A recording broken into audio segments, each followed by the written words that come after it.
இன்னைக்கு இளைஞர்கள் இங்க இருக்கிறீங்க, முதல் தலைமுறை வாக்காளர்கள் இங்க இருக்கிறீங்க. கரூர்ல உங்களுக்கு தெரியும் 41 பேர் ஒரு கொடூரமான நிகழ்வுல தமிழக வெற்றி கழகத்தினுடைய தலைவர் விஜய் அவர்கள் வந்த பொழுது 41 பேர் அந்த கொடூரமான நிகழ்வுல அவங்க கொல்லப்பட்டாங்க. பாவம், நம்ம எல்லோருமே அவங்க தான் வருத்தப்பட்டோம், மருத்துவமனைக்கு ஓடணும். ஆனா இதை வைத்து விளம்பரம் தேடிக்கொண்டது யார்?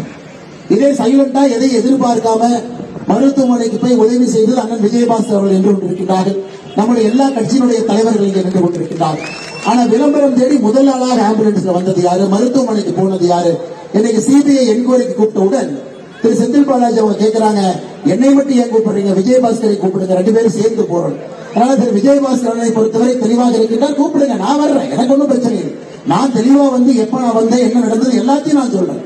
ஆனா 10 ரூபாய் பாலாஜி என்று சொன்னவுடன் செருப்பு அப்பதான் பறக்க ஆரம்பித்தது. அதன் பிறகு என்ன நடந்தது சிபிஐ காரங்க நீங்க கண்டுபிடிங்க. அதனால நீங்க எல்லாத்தையும் கூட்டி கழிச்சு பாருங்க, யாரும் அவ்வளவு எளிதாக தொகுதியை மாறி எல்லாம் போக மாட்டாங்க. எல்லோருக்குமே பிரச்சனை, கரூர்ல பிரச்சனை அவங்களுக்கு தெரியும். நெருக்கி விட்டார்கள் இந்த பகுதியில் விஜயபாஸ்கர் அவர்கள். கரூர் மாவட்டத்தை பொறுத்தவரை இந்த தீய சக்தி திராவிட முன்னேற்ற கழகத்தை இங்கிருந்து அப்புறப்படுத்த வேண்டும் என்பதிலே மிக கடினமான ஒரு வேலையை செய்து கொண்டிருக்கின்றார்கள்.